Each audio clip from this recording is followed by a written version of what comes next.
their cries, to proclaim their distress, their pleas, their daily disappointments with this government.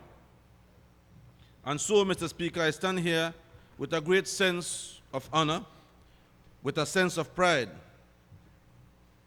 representing the Orinduak South constituents and the farmers of this country. Once more, the contents of my presentation here reflects the views and experiences. It includes the hardships and sufferings of the many farmers and rural people I consulted with.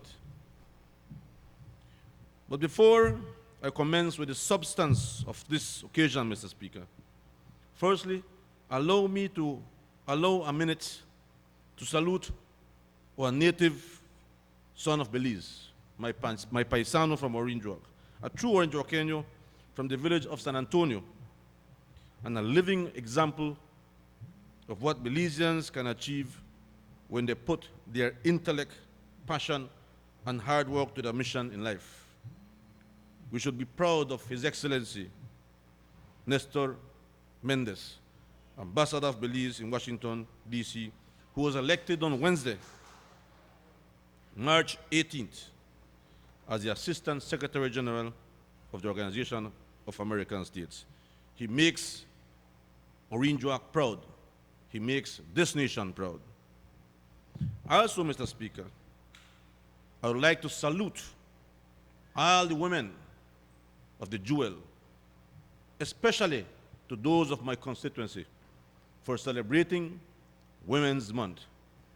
They play a pivotal role in our society.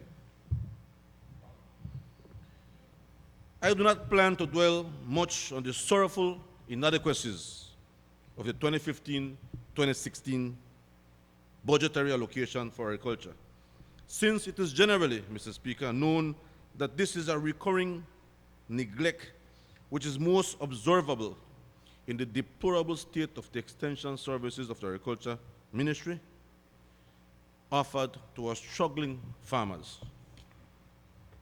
I say so, Mr. Speaker, because we exhort and encourage our farmers to produce more and more, and therefore we undermine them. We undermine their efforts by allowing the importation of competing agriculture goods.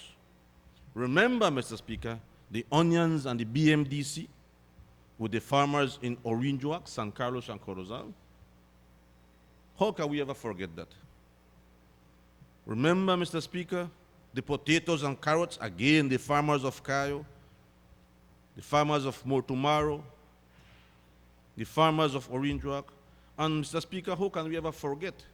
Remember the incidents of the Uruguayan rice? And now it is deja vu. All over again, rice. This time from Guyana. Borrowing a line from Mark Antony of Shakespeare's Julius Caesar. Mr. Speaker, I come here to bury this budget, not to praise it. Because the evil that men do lives after them. The good is oft entered with their bones. Mr. Speaker, the document labeled Budget Speech for Fiscal Year 2015-2016, presented in this Honorable House, contains 31 pages. The document is divided into 3 sections. The first section is entitled Review of Fiscal Year 2014-2015. Review of the Fiscal Year 2014-2015 strategy. Which strategy, Mr. Speaker? 6 pages. And then there is a summary of the draft estimates for fiscal year 2015-2016. Now, this is the budget speech. 6.5 pages of double space. Yes, 6.5 pages of double space, 3 half-page tables, and a pie chart. Yes, Mr. Speaker, unbelievable. But that is what the budget speech presents. And then, Mr. Speaker, there's a section entitled Review of the Economy 2014, that has nothing to do with the details of the revenue and expenditures for 2015-2016. So in essence, Mr. Speaker, the budget speech is 6 pages long. Mr. Speaker, do you know how many times the term agriculture was used in the summary of 2015-2016? 0. Zilch. Nada. Not a single time. Do you know how many times the terms like rice policy, strategic export policy, food security, livestock, and corn were used? 0. Does the government have any priorities here, Mr. Speaker? I rest my case. That's the way it is for the backbone of the Belizean economy and the sector with the highest foreign exchange earnings in this country.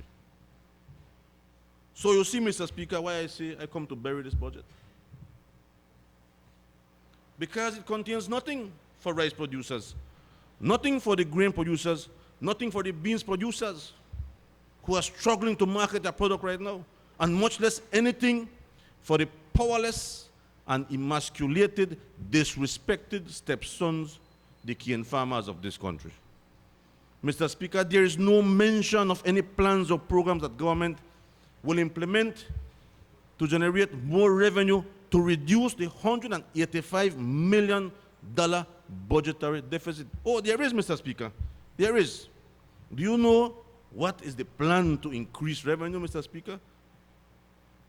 The Prime Minister said in his speech, lifting revenue is stated on page 16 of the speech, Mr. Speaker.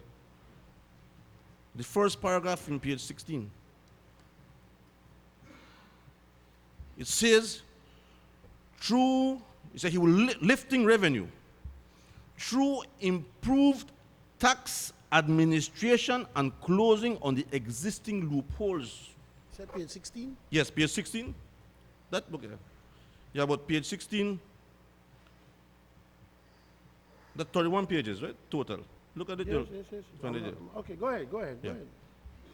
It says that that revenue lifting will be done through improved tax administration and closing on existing loopholes by focusing efforts on tax auditing, monitoring fiscal concessions, and cracking down on GST evasion.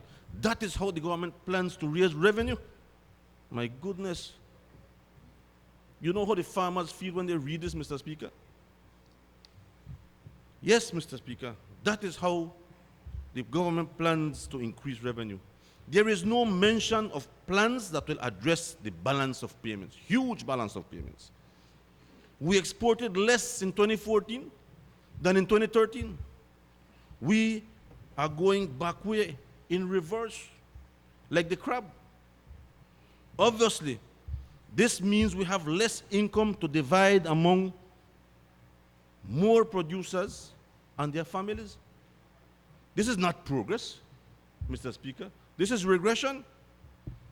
Balance of payments kept on growing in 2014 and is now at $366 million, Mr. Speaker. But yet the budget speech is silent on that particular matter. Turning to the revenue and expenditures, Mr. Speaker, I want to discuss a few observations on the Ministry of Natural Resources and Agriculture, page 110 of the big book, page 110 to 128, Mr. Speaker.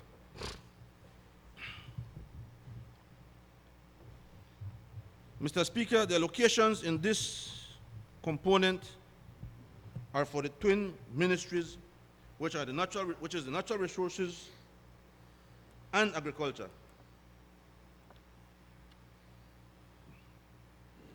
I separated, Mr. Speaker, the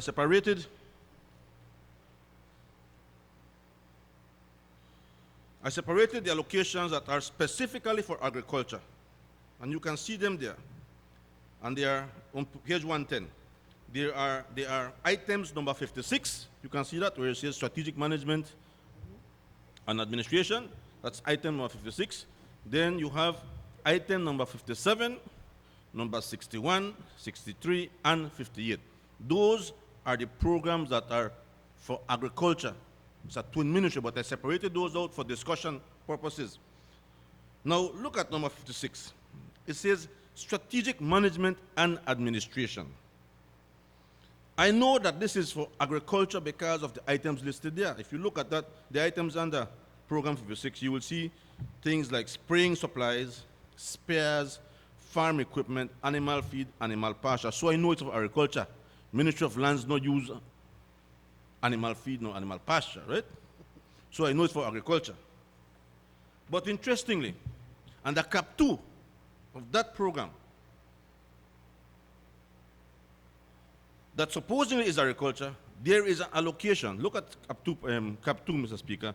There is an allocation of $11 million for land development and acquisition. Look, we are down in the fine print, Mr. Speaker. It's very, very small. $11 million for land development and acquisition under an agriculture program. Now, since when does the Ministry of Agriculture develop land and acquire land to the tune of $11 million? I worked 18 years in the Ministry of Agriculture, and I can't remember one time that happened. I don't know what kind of budgeting or sinister move is going on here, Mr. Speaker. Why would the Ministry of Agriculture be allocated $11 million for land development and acquisition? No, Mr. Speaker. Isn't this the money that's supposed to be under land management and administration? It sounds like it would be better accommodated there. Isn't this the money, Mr. Speaker? Isn't this money not earmarked to compensate those whose lands have been taken away and the courts have been ordered to pay, like the many Derrick Gillets that you remember I brought up in the home, Mr. Speaker? Isn't this money for that? Isn't this money for the many Rositas Aragon and the Elijah Aragons and all the David Alamias? If this is so, Mr. Speaker, why is the money being cleverly allocated in agriculture administration program and not under land management administration program? Number 57, Mr. Speaker. Agriculture research, you see it, $17.4 million. Right, you could see serious research going on in agriculture, $17 million worth of research. But not so, Mr. Speaker. Cap 2, 2.1, Cap 3 is 12.48 million. Look at the Cap 3, 12.48 million, but that is not for research. That is from the EU banana project, so that could not be used for research. That is for the banana EU project. So, Mr. Speaker, all that is allocated for National Research Program is $2.1 million. And then the other 61, 63, and 58, Mr. Speaker, are pretty much straightforward. 2.5 for extension, 2.5 million for extension program, 274,000 for aquaculture. Again, Mr. Speaker, aquaculture, we cannot continue to fool the people thinking that they can grow tilapia in a mud hole and export it to Mexico. I've heard members on our side say, oh, the market for tilapia, they grow and the market is there. We are fooling the people thinking that they can grow tilapia in the mud hole in Biscayne and in all the River Valley villages and export it to Mexico, Mr. Speaker. In Quintana Roo last month, the market for tilapia increased by 30%, but not tilapia being grown in mud hole. That will not work. We have to do things differently. If that is the market we are targeting, we have to look at the different at the production method that will allow us to access that market. Mr. Speaker, the only person who make money with tilapia that Belize River Valley, that the man that dig the ponds, you know. That's the one who make the most money. The dread boy standing at the bump there. I wonder who on that side stop and buy tilapia from the friends, the dread boy stand up at the bump. Nobody. So we're taking good money and throwing after bad money. As a matter of fact, Mr. Speaker, you know what they did once? they dug a tilapia pond in San Antonio. And you know how they filled the pond, Mr. Speaker? With the water bowser of the Ministry of Works. You can imagine that? That was a joke. Throwing good money after bad money. Mr. Speaker, if we remove the $11 million from the land development and acquisition, and we remove the 12.5 allocated to the Banana EU program, the Ministry of Agriculture will only be getting $14.2 million. That is only, Mr. Speaker, 1.3% of the national budget. 1.3% of the national budget, Mr. Speaker. So do you see the reason why, again, I say I come to bury this budget? And when we hear that Guyana wants to import rice and at half the price of the Belize's price, we react with great surprise. Why? This is what we deserve. This is exactly what we deserve when we invest 1.3% of the national budget on agriculture. How much does government invest in tourism? Millions. And to make matters worse, Mr. Speaker, the minuscule allocations to agriculture are so inefficiently and ineffectively managed. For example, the Yellow Creek Agriculture Station, substation in Orangeburg. Do you know the size of the livestock herd, Mr. Speaker? You know how much animals in the herd in Yellow Creek? 10 bulls. That is correct, 10 bulls, Mr. Speaker. And do you know how much persons are employed to manage that 10 bull herd, Mr. Speaker? 12. 12 individuals, they take care of 10 bulls. You tell me, Mr. Speaker, if you have names you want. I can give you the names of the person, Mr. Speaker, because they are from Santa Cruz and San Antonio. I have them listed, you know. It's your speech? Well, I will mention a few of them. It's your speech? You don't believe it, so better say it.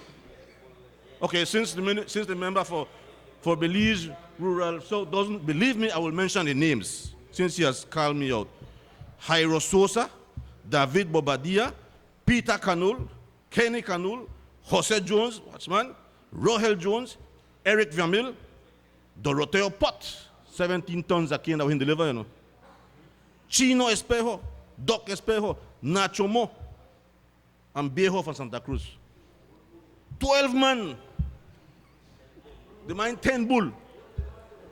Jesus Christ. This is how serious we are managing the people's money, Mr. Speaker.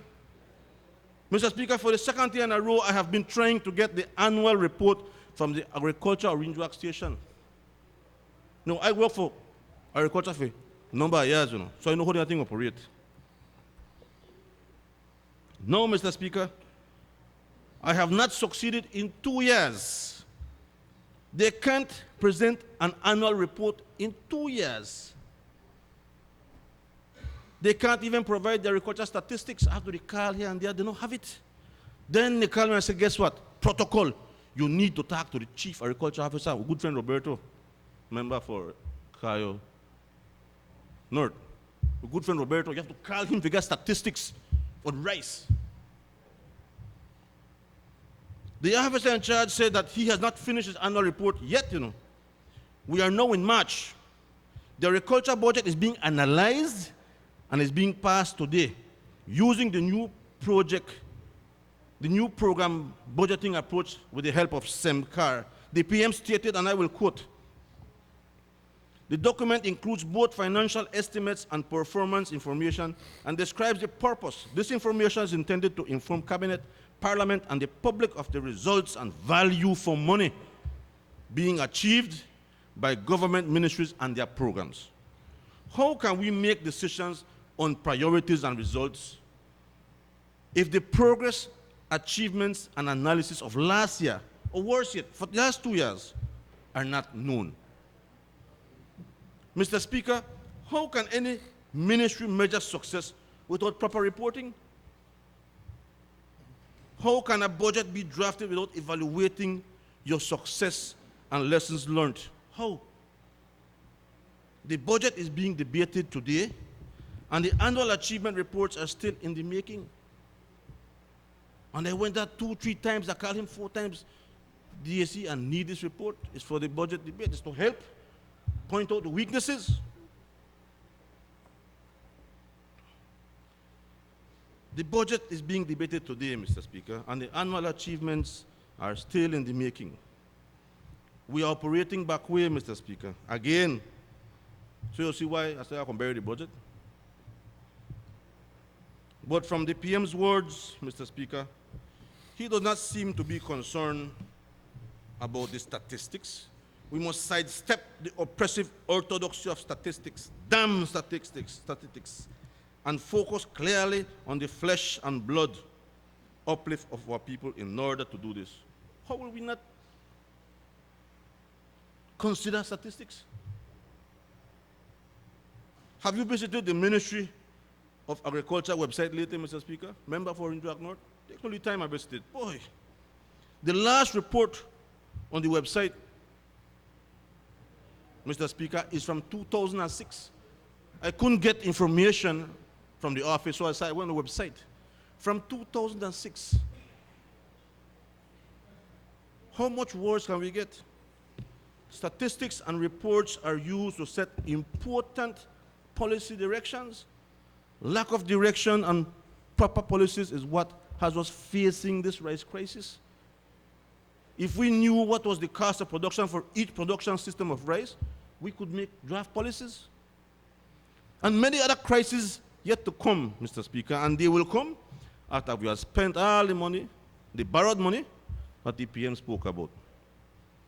We are damned, Mr. Speaker, if we cannot proceed with crucial decisions on policy, programs, and investment priorities on the basis of a conspicuous absence of knowledge. $17.49 million is said to be allocated to research. But, Mr. Speaker, in reality, only 2.1 is going to research. 12.5 million and another $1 million allocated under Cap 3.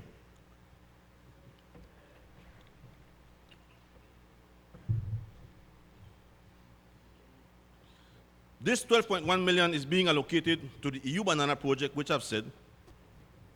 So you see, Mr. Speaker, there is no real money to do research in agriculture.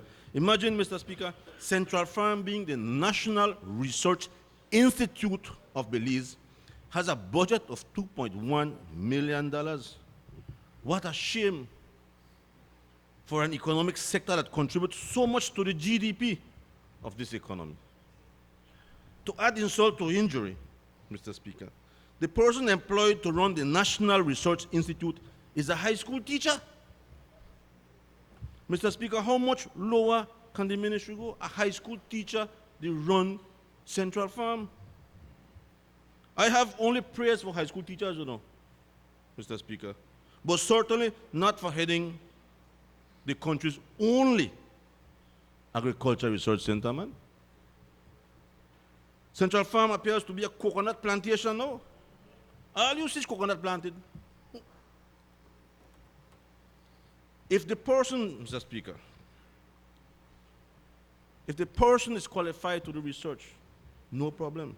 But I wonder, Mr. Speaker, if this person there is just there because he is related to any of the ministers. I wonder. This is how serious government is about research in this country, Mr. Speaker. I don't tell him what you agree. Mr. Speaker, a similar fate has befallen Baha. The wrong person has been hired to manage this very technical institution. Baha is not a place for political cronies that have absolutely no training in plant and animal health, food safety, and quarantine. These are highly specialized fields of science and technology, and the irony of such disaster is that Belize has invested in many people who now have the professional and technical expertise to lead and manage Baha. Mr. Speaker, I say here today, just as I warned the government last year during my budget presentations, about the absence of a national rice policy. It is only a matter of time before Belize is decertified from exporting products because the leadership in Baja does not know what is required to keep our export robust from a health and food safety standpoint. We have to be serious about these organizations, Mr. Speaker. Gone are the days when Baja, a highly respected and innovative institution, an example in the region, was managed by qualified and competent managing directors. This is another example, Mr. Speaker, of how the present government tends to manage, or more accurately, mismanage our statutory boards. Mr. Speaker,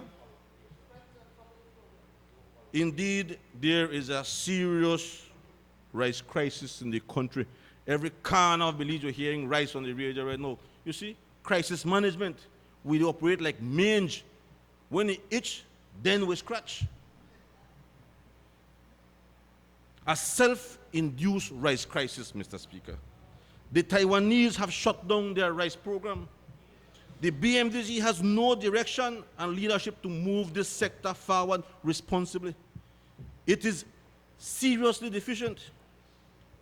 It is the Toledo farmers that are most vulnerable, Mr. Speaker, and need the government's assistance. The Ministry of Natural Resources and Agriculture does not have and has never bothered to want to have the technical capacity to provide the right level of technical assistance to farmers. More so, Mr. Speaker, those that are investing in surface irrigation. We have neglected and mismanaged the rice industry for too long. We have abused, disrespected, and taken for granted the rice producers of this country.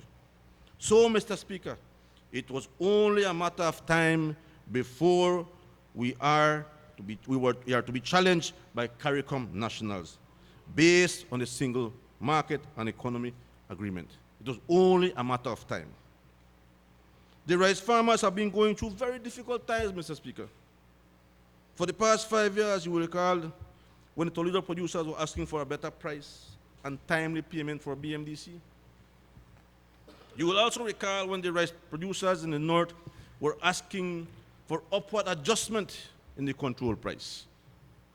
Then the then Minister of Agriculture referred to the producers as rice mafia, the rice cartel. Jesus Christ, how much worse can we treat the farmers? You will also recall when the largest rice producer, Uncle John's, closed his door. They didn't close the door because they don't want to produce rice. The profit margin is so little, any mistake, any bad weather, that's it for them. The simple reason that the farmers were asking for upward price adjustment was because of the high cost of production which exists in Belize. That is not a science, Mr. Speaker. It's common knowledge. The government was forcing the farmers to lower their price because of their political promise. Lower the cost of living no matter what. I say again here, Mr. Speaker, you cannot lower the cost of food if you do not firstly address the high cost of production. Lower the cost of food before you lower the cost of production is reverse economics, and it will destroy the farmers of this country. Mr. Speaker, rice is not rice, as some of you on that side may seem to believe. Rice in Belize is produced under 4 different systems, each having varying costs of production, various levels of efficiency, and various quality types. Hence, Mr. Speaker, it is imperative that a national rice policy be developed to chart and manage the direction of the rice industry. Mechanized rice, mechanized irrigated rice, mechanized upland rice, semi-mechanized rice, and milpa rice are all different production systems and require each specific care and individual attention. Mr. Speaker, at last year's debate, I urged the government to invest some of the Petro-Carib funds in the agriculture sector. Instead of investing all on streets and drains, why do we not invest in the productive sector to increase and improve efficiency so that our products can be more competitive, Mr. Speaker? So that our products can be more competitive, Mr. Speaker. These were my exact words at the last House sitting. Had we done so, Mr. Speaker, probably we would not be in such a bad predicament today. The entire rice industry is being threatened today. If we allow rice to be imported, Mr. Speaker, thousands may lose their jobs. Hundreds of families will be left out in the cold, and investments in the millions will be lost. I cannot imagine the social and economic disaster. Families will be unable to pay for their children's high schools. Families will be unable to medicate their loved ones, and food will become scarce. Unemployment, hunger, and poverty in rural communities, even in the urban areas, will increase, Mr. Speaker. Could this, Mr. Speaker, have been avoided?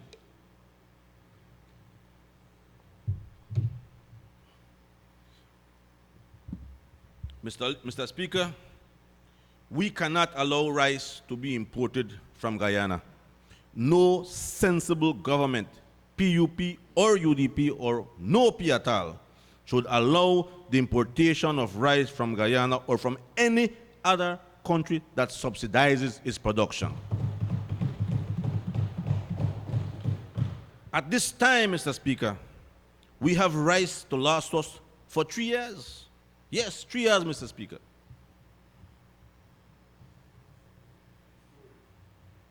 How in the world can the Belizean farmer compete with Guyana producers when the latter have the full backing of their government? The full backing of their government. The yields in Guyana are not much different from Belize's yields. The yields in Guyana are the same for irrigated rice in Belize, 4,000 to 5,000 pounds per acre. The cost of production is far lower in Guyana because of their government support. People call it subsidy, some call it support. They produce, Mr. Speaker, 1.2 billion pounds. That's 600,000 tons, 0.6 million tons on 490,000 acres. You know what we produce, Mr. Speaker? 13,000 acres of mechanized rice. That gives us 11, maybe a little more with the milpa rice in PG, which I can't get information yet. And 1.2, 11,000 tons, and the 1,000, the million pounds, yeah. 11,000 tons and 1,000 for PG. Mr. Speaker, we're so small compared to Guyana in production of rice. 30% of the rice exported from Guyana goes to Venezuela. Only 15% of the rice produced in the world, Mr. Speaker, is traded on the market. So most of the rice is consumed domestically. But 30% of the rice exported from Guyana goes to Venezuela. It was 70. It went down now. Last year, Guyana released 2 high-yielding varieties from their research center. 2. One for upland rice and one for lowland rice. 2 varieties. How much varieties have we released in Belize? The last time we released one variety, I think it was Cardi. Cardi 70, Mike? Years ago. Guyana Drainage and Irrigation Institute invested 2 billion B. I think that's Guyanese money though. If it's Guyanese money, Mr. Speaker, it's 10 million US in drainage and irrigation last year. Right? 10 million US. in drainage and irrigation last year. How much have we invested? Zero. Zero, nada. But yet you want to tell a farmer, you sell too expensive.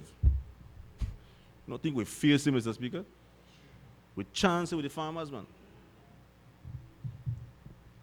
Low-cost urea alone saved the farmers in Guyana $700 million. That's $3.5 million. Low-cost urea. Urea is the fertilizer that's most commonly used in rice fields, Mr. Speaker. 3.5 million. How much have we helped the rice producer in this country? How much million, Brother Mike? Zero. But yet you want to tell the man you sell too expensive, you have to drop your price. Man, that's unfair. What have we done to lower the cost of production? Government seeks the market for the Guyanese farmer, and the private sector services the market. How much market has BMDC found for the rice producers? Nada, zero. They are running around in uniform like chicken without head. How can the Belizean farmer compete with the Guyana farmer when the government of Guyana provides them with thousands of acres of land already leveled, equipped with irrigation gates that require no pumping costs? All they need to do is open the gates and the water is there for all. How can we compete with Guyana when the government constructs miles and miles of permanent all-weather roads and infrastructure? We talk about upgrading feeder roads. Transforming. Sound like the movie Transformers. Transformers.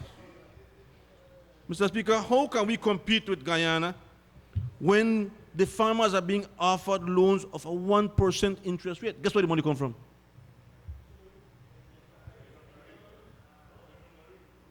$1, Mr. Speaker. I am certain, Mr. Speaker, that the infrastructure and investments come from the PC, Petro-Carib funds too. How much have we invested of the PC money on rice? Member for Belize Rural also. Crop losses, Mr. Speaker, are becoming more frequent. Now with the effects of climate change and global warming, Mr. Speaker, 2 out of every 5 years, farmers are having failures. What have we put in place to mitigate the effects of this? Government must enable farmers to procure crop insurance as the government of Guyana does for their producers. The climate is changing, Mr. Speaker. My farmers in the north have suffered. If there's not too much rain, there's too much dry. Crop insurance is seriously required. Mr. Speaker, it's not only about not allowing rice to be brought into the country. It's not about not allowing importation of rice, It is about supporting the farmers of this country. It is about investing in the productive sector to increase efficiency and competitiveness. And at the end, Mr. Speaker, Guyana cannot force us to buy their rice. That is what our Jamaican friends have done to us in the past. Mr. Speaker, then CARICOM guys that were friends, but then tricky, And CEO for the member for the Minister of Agriculture will tell you, Mr. Speaker, that Jamaica had no red kidney beans. The CARICOM is the region that consumes red kidney beans. Central America does not consume red kidney beans. Mr. Speaker, we had red kidney beans in silos, in the thousands of tons. Jamaica had no red kidney beans. Listen to what they did to us. So off we go to Jamaica to try to market. At the time, I was director of marketing for the Ministry of Agriculture. And when we got there, the Jamaicans said, listen, we are applying for a waiver of the CT so that we can bring beans in from the US. We say, but you can't do that. I thought we have beans in stock. We have beans in stock. You can't do that. He said, no. Your beans is not the quality that my people want. Okay, what is the quality that you want? This is our beans. What you want? So when they look at the beans, they say, oh, Mr. Speaker, he said, this bean's too red. It too what? It too red. You have to be pink. Oh, okay. All right. So what else? We give them the pink beans, see? Oh, it's a cookability. It has to be able to cook in a 1 hour and 20 minutes, or else it doesn't meet our standards. Oh my goodness. Okay, find some beans to cook in our overtime and give the Jamaicans. And when they give them the beans to cook fast, then they say, oh, it's the size of the grain. The beans decayed. You were never able to sell it. And then they get the waiver and import tons and tons and tons of beans so that when we fresh product come out, they can't buy it because they still have from the Americans. This is how our friends operate. This is how they treat how they treat us. Right? So we need to use these tactics. You call it, Mr. Speaker, technical barriers to trade. I'm sure he's listening. Mr. Speaker, in an effort to reduce, Mr. Speaker, adverse weather, farmers have invested heavily in irrigation equipment. Irrigation equipment is categorized, Mr. Speaker, as zero rated under GST. Wonderful. So, Mr. Speaker, the problem is, Mr. Speaker, that when the farmers, why are the farmers, Mr. Speaker, still charge GST at the point of entry? If farmers are GST registered, of course, they are able to get a refund. Irrigation equipment for grains is not cheap, Mr. Speaker. They will get their refund, but 1 to 2 years after, when the policy is supposed to be 90 days. But even if it's 90 days, Mr. Speaker, you know what it is to pay $20,000 GST at the border? That is the money that farmer needs to plant his crop. So if he pays that 20,000, he has to pay interest on that, No, Mr. Speaker, this doesn't make the farmer efficient.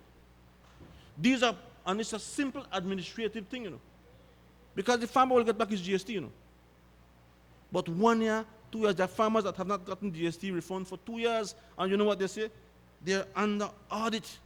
Mr. Speaker, this raises the cost of production. Don't help us. There are farmers who have not been refunded for the past 2 years with the excuse that they are being audited. This is a disincentive to the producer of this country. And then they say, oh, no, rice too expensive. Man, that is unfair. There has been no mention of the BMDC lately, Mr. Speaker. Has it died naturally, or is it only serving the purpose of hiring cronies and close relatives of ministers? I am sure they are not silent, Mr. Speaker, because things are in control. Or, Mr. Speaker, is it that they are getting ready and prepared to import rice or to handle the rice from Guyana? I hope not. Mr. Speaker, on the 2012 budget debate, I stated and will state again, the role of the BMDC must change, but there must be political will to do so. The role of the BMDC should satisfy the changing needs and potentials of the agriculture sector. Besides being a rice board, BMDC should function as a central marketing intelligence agency, providing the types, quantity, and price of commodities to farmers. It should function, Mr. Speaker, as a center for consolidating non-traditional crops for export to niche markets, which will require, Mr. Speaker, investment in storage and refrigeration. Today, There is not a single non-traditional fresh fruit exported besides papaya. None. Belize has in the past exported hot peppers, cocoyams, ginger, pumpkins, breadfruit, and a number of frozen pulps of our tropical fruits. These brought in valuable cash to hundreds of poor families across this country, Mr. Speaker. Agro-marketing development should also be the responsibility of the BMDC, testing export markets and working with the extension officers to move exports forward. How much has Beltrade assisted in this, Mr. Speaker? How much? How effective and efficient has Beltrade been? Mr. Speaker, cattle, Mr. Speaker, remember all the glamour and glitter of cattle being exported to Mexico. Well, Mr. Speaker, that show did not last for too long. All the media houses converged in Blue Creek and on Orange Walk to witness the first load of 44 head left in February 2013. Do you know, Mr. Speaker, that those farmers still have not received full payment for the shipment? This is not business anymore, man.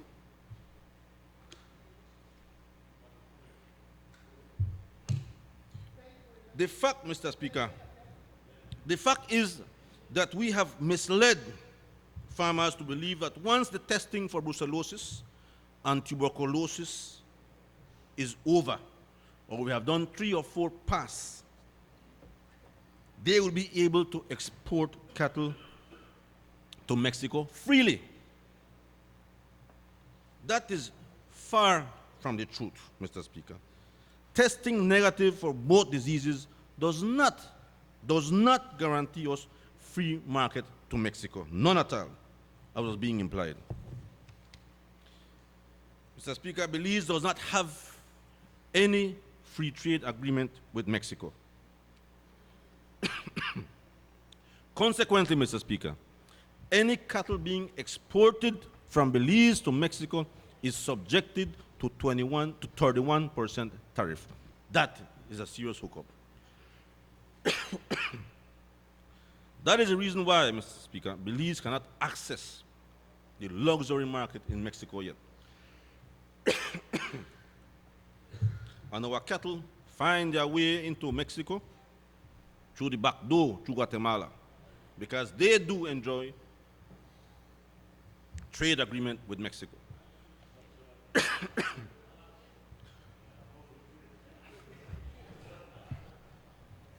Records show,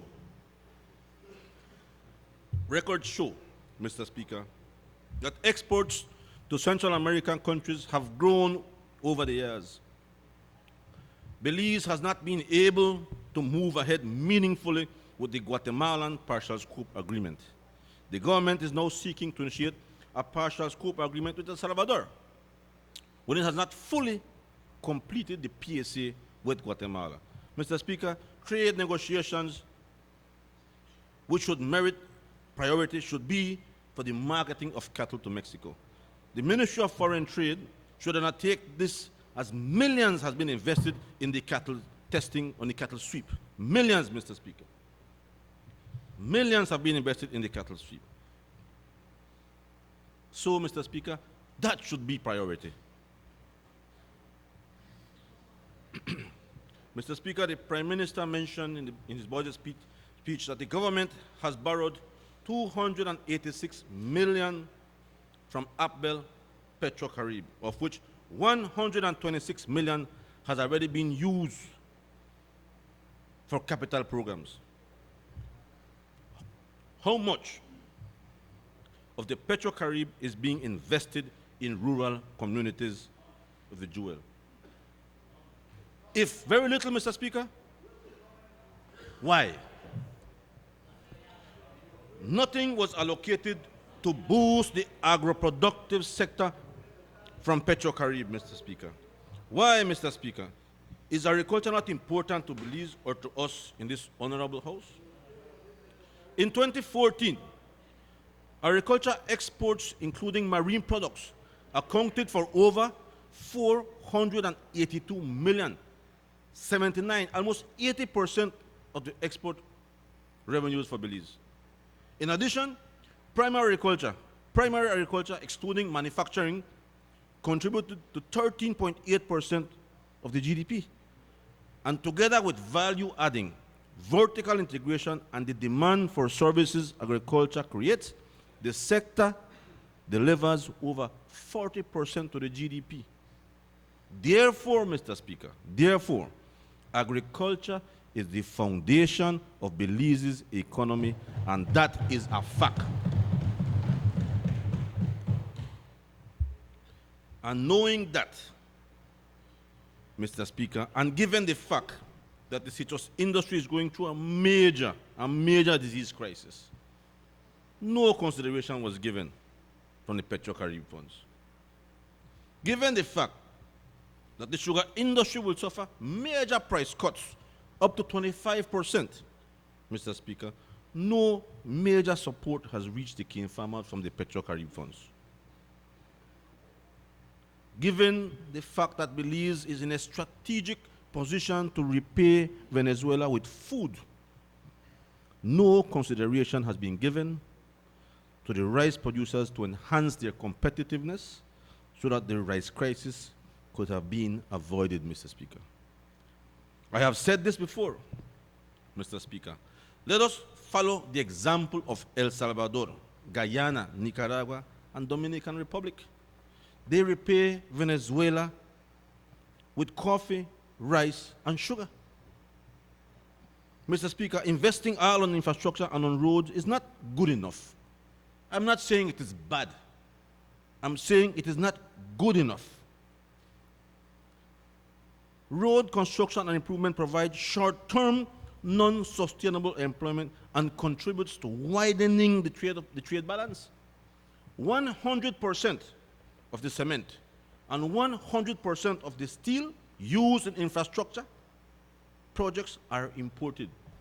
Millions and millions upon millions leave the country. And what is exported? Nothing.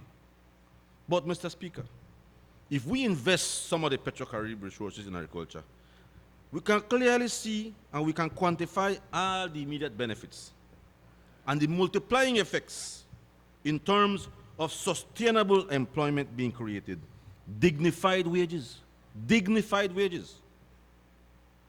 thousands of acres being developed, laborers, operators, drivers, marketers, financiers being engaged. In brief, long-term, not artificial employment and productivity would be ensured. You won't see 10 men around a hole with one excavator, Mr. Speaker. One man in the hole and 9 with shovel in their hand. They stand up. That is not sustainable employment. How much do they pay these guys? And, Mr. Speaker, the cost of production will go down. The cost of food will go down. We are then enhancing our competitiveness. Then we can export to Guyana and to anywhere else. Mr. Speaker, as opposed to investment in infrastructure, we will be exporting, generating foreign exchange earnings, valuable foreign exchange earnings, Mr. Speaker. Belize is blessed with good farmers and producers. We can compete against the best, and we have proved not only against the Guyanese, but the government should know its responsibility and must provide the farmers with the opportunity to perform. All you need to have, Mr. Speaker, is the political will to do so. Very important crop in the north, Mr. Speaker, papaya. The papaya industry will register its lowest yield in the history of the industry in 20 years next week. Next week, the lowest amount of boxes will be exported. From 70,000 boxes 5 years ago, production has gone down by 81%. In March 2015, next week. Unbelievable. Some 70,000 boxes, 81% drop is serious. Can you see that unemployment picture, Mr. Speaker? A box is sold $16 US for a box in the US. It fluctuates, say $12 average, Mr. Speaker. $12 times 70,000 weekly. It's a lot of money. 840,000 US dollars. To go down by 80% is unbelievable. Mr. Speaker, we can't blame the government for all of this. It is unfair to do so and unrealistic. There are many reasons for this. And we cannot blame the government on certain phenomena, disease and other. But we have to agree that the government does not have the policies in place to facilitate such production. The Department of Environment now mandates that before any well can be dug for irrigation, the site must be inspected and approved by the Department of Environment. But when you do not understand agriculture, you play around with time. The Department of Environment has to set the date and the time for inspection. This, Mr. Speaker, can take up to months. Mr. Speaker, just to do the inspection take months. This cannot work with a company that has organized and calendarized and production timelines for its market demands abroad. These companies have contracts with customers, and planting and harvesting have to be synchronized. Everything is about timing. After the inspection, the perforation occurs. The water quality has to be tested. And then the land preparation. The land cannot be prepared before you dig the well. The simple fact that the inspection is not done timely delays the entire crop cycle. Futabomba cannot afford to wait for 1 month for a simple inspection to be done. The company has transferred a large portion of their production to another country simply because we lack policies that will facilitate agriculture. Simple and straightforward policies. Mr. Speaker, these are the hard facts of our country, of our jewel. This year's budget stands at $1.2 billion. The country is indebted up to $2.7 billion, the equivalent of 76% of its GDP. Every Belizean owes and has to pay back $7,700. This, Mr. Speaker, is the equivalent to a debt of approximately $34,700 for every family, plus interest. And the sum is rising, Mr. Speaker. Every month, every day, that is increasing. External or foreign obligations make up 85% of the government debt. The remaining 15% is domestic debt, Mr. Speaker. I wonder if the government liabilities for BTL and BEL and IMARBE are included in the domestic or foreign debt. I wonder, or none at all. More than 40 million has been allocated for the poverty reduction programs, PRPs. We have borrowed 286 million of Petro Carib funds, 126 million used up. Yet, Mr. Speaker, we still have 40% of our population living in poverty, and 12 out of every 100 are unemployed. So what are we doing wrong, Mr. Speaker? What are we doing wrong? 40 million invested in PRPs, poverty reduction programs, and we still have 40% poverty. Something we must be doing wrong. So much cheese are wrong, they say. So much cheese are wrong. And 4 out of everything still poor. something is wrong. We need to do something differently. Living in poverty is a natural injustice, Mr. Speaker. Poverty is public evil, a curse or scourge for any Belizean. Many here know what I'm talking about, Mr. Speaker, because we come from poverty. I come from poverty. The poverty reduction programs which the government is funding, borrowing, and implementing will come to nothing, you know, Mr. Speaker, will come to nothing if we cannot produce better results and outcomes as anticipated. Mr. Speaker, if the man living in poverty must eternally be fed by the hands that push him into poverty, he will never become strong enough to get out of poverty. Is this the case with Belize, Mr. Speaker? Mr. Speaker, I want to conclude. I am deeply concerned, Mr. Speaker, about the state of play and national development. I must be honest, Mr. Speaker. I expected more, and I'm frustrated at times with our poor results and outcomes. We, and I mean us in this honorable House, we must work harder with vision, Mr. Speaker, with strategy, and with results in mind at all times. And that is why I wish to end my intervention with a message to us all. Lee Kuan Yew,